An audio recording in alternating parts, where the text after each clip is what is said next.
Mengejutkan. Buat apa coba? Orang-orang kaya raya, jogging, pakai patwal. Ke warung, pakai mobil TNI. Sekarang, naik helikopter, polisi. Emang gawat sih. Kalau sama warga lokal, helikopter buat bubarin unjuk rasa. Kalau sama yang berduit, helikopter dipakai buat antar jemput. Kata Fadlizon, "Wahai Pak Kapolri, polisi melayani siapa? Sementara tokoh-tokoh berbeda pendapat ditangkapi. Ini ada yang diberlakukan istimewa." Sebelum membahas lebih lanjut, ada yang menarik perhatian saya. Curhatan hati suami Ustazah Kingkin Anida. Wahai Bapak Kapolri, Anda harus tahu ini. Judulnya Baju Tahanan, bukan untuk Umi. Umi, Abi, kaget lihat foto Umi pakai baju tahanan dipajang bak penjahat di depan publik hari ini. Ketika mengantar makanan untuk Umi, walau tanpa bisa ketemu, Abi lihat sih, ada yang pakai baju tahanan. Terus Abi mikir, apa Umi nanti bakal pakai baju tahanan? Ya, ketika dibesuk Abi. Wah, walau begitu, Abi nggak mau lihat Umi pakai baju tahanan. Kan Umi bukan penjahat, bukan teroris, bukan koruptor juga. Umi kan ustazah. Umi kan lebih baik daripada Abi. Umi kan ibadahnya lebih banyak daripada Abi. Umi kan lebih banyak dakwahnya daripada Abi. Itulah yang membuat Abi belum rela ketemu Umi sampai sekarang. Takut Umi dibawa keluar pakai baju tahanan. Baju tahanan yang tak pantas buat seorang Umi. Abi egois ya Umi. Maaf ya Mi, walau kangen, tapi Abi tekan selama ini. Karena tak mau lihat Umi pakai baju tahanan. Namun hari ini, Abi lihat Umi pakai baju tahanan. Bukan hanya di depan Abi, tapi di depan publik bersama tahanan lain yang juga tak pantas memakai baju tahanan. Abi kaget lihat Umi dipajang seperti itu, direndahkan seperti penjahat, sedih rasanya. Tidak menyangka, kok bisa begitu ya? Diperlakukan polisi yang waktu ke rumah nangkap Umi, kita sambut dengan ramah dan kooperatif. Semoga besok-besok kita bisa ketemu ya Mi. Abi udah gak takut lagi ketemu Umi pakai baju tahanan. Karena Abi hari ini sudah lihat Umi dipermalukan di depan publik.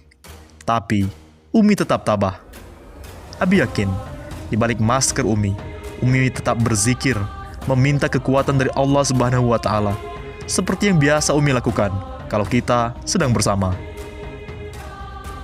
Umi tetap cantik kok, walau hanya mata Umi yang Abi lihat. Yang tabah ya Mi, kan Umi nggak salah. Umi hanya korban hoax. Allah bersama orang-orang yang baik seperti Umi. Oleh Ustadz Satria Hadi Lubis, suami Ustazah Kingkin Anida. Gus Nur ikut berkomentar, "Tiada hari tanpa bohong, tiada hari tanpa nipu, tiada hari tanpa dusta. Jadi, kalau ditanya bagaimana rezim ini, ya sudah, nggak ada baiknya di mata saya. Jelek, laknatullah. Ini saya, dan saya pertanggungjawabkan di hadapan Allah," ujar Gus Nur saat berbincang dengan Refli Harun di channelnya. "Saya dulu sama dengan kebanyakan orang, buta politik. Siapapun presiden terserahlah. Dulu saya hanya bisa sibuk dakwah. Ya sudah, nggak mau tahu soal politik. Tetapi tiba-tiba lahir rezim seperti ini. Tiba-tiba ada Abu Janda, ada Denny Siregar, tiba-tiba ada Jokowi, Luhut Binsar Panjaitan," ungkap Gus Nur. Saat ditanya apa yang paling mendasar membuat dirinya benci terhadap pemerintahan Jokowi, Gus Nur mengatakan hampir semua kebijakan-kebijakan Jokowi. Namun, yang paling dia sorot adalah soal kebohongan Jokowi. Kita ambil contoh ya, itu kampung akuarium di Jakarta. Waktu itu, Jokowi masih gubernur. Waktu itu, tanda tangan janji politik, hitam di atas putih, dibacakan kontrak politik, bahwa itu tidak akan digusur. Ternyata, setelah jadi gubernur, malah digusur juga, kata Gus Nur. Rocky Gerung pun angkat bicara. Dia bela polisi. Sosok ini yang salah. Rocky Gerung menilai pemborgolan sejumlah aktivis dan petinggi koalisi aksi menyelamatkan Indonesia syarat muatan politis. Peristiwa itu terjadi saat konferensi pers di Bareskrim Polri, di mana tangan Anton Permana, Syahganda Nainggolan, dan Jumhur Hidayat dan aktivis kami lainnya diborgol menggunakan borgol plastik. Oh, ini adalah persaingan politik. Peristiwa pembogolan itu politis, ujar Rocky. Kesan politik dalam fenomena pemborgolan itu, menurut Rocky, nampak dari pernyataan pemerintah melalui Menko Polhukam Mahfud MD. Mahfud bilang, dari awal mereka sudah tahu pelakunya, karena itu dilaporkan ke polisi. Kan polisi melapor kepada Mahfud, kan Mahfud sendiri mau itu dipamerkan, ungkap Rocky. Polisi itu adalah yang bekerja semata-mata secara positivistik. Artinya, dia hanya melihat konstruksi perkara itu lalu ditempelkan kepada delik. Oleh itu dipasanglah borgol itu, sambungnya. Mestinya, Presiden atau paling minimal Pak Mahfud harus menegur dengan cara yang tersamar. Atau fasilitas intelijen kepada polisi. Karena Mahfud mengerti soal-soal beginian, ucap Rocky. Artinya, Bogor Iltukan merendahkan orang. Wah, Anda kriminal, makanya Anda diborgol. Memang, itu prosedur, tutur dia. Tapi tadi saya terangkan, proses itu harus dikaitkan dengan peristiwa. Di lain sisi, Arief Puyono memang berani.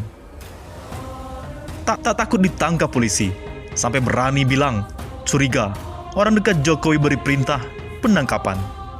Ketua Umum Federasi Serikat Pekerja VSP BUMN Bersatu, Arief Puyono, mantannya Prabowo Subianto, mengaku sudah melobi Presiden Joko Widodo agar memerintahkan Kapolri Jenderal Idham Aziz untuk membebaskan dua aktivis kami, Koalisi Aksi Menyelamatkan Indonesia, yang ditangkap dan ditahan oleh Bareskrim Mabes Polri. Kedua aktivis kami yang dibela Arief itu adalah Syahganda Nainggolan dan Jumhur Hidayat. Keduanya sudah berstatus tersangka dan ditahan. Yang pasti, saya sudah sampaikan ke orang kepercayaan Pak Jokowi agar Syahganda dan Jumhur dibebaskan segera. Dibebaskan dulu yang paling penting, kemudian SP3 lah. Artinya, Kapolri harus melihat itu semua. Kami itu bukan penjahat negara dan bukan seorang teroris, apalagi koruptor. Arief makin berani. Dia meyakini bukan Presiden Jokowi yang memerintahkan penangkapan Syahganda dan Jumhur. Saya curiga orang-orang dekat Jokowi yang memerintahkan mereka ditangkap dan ditahan, ungkap Arief. Bagaimana menurut pendapat Anda?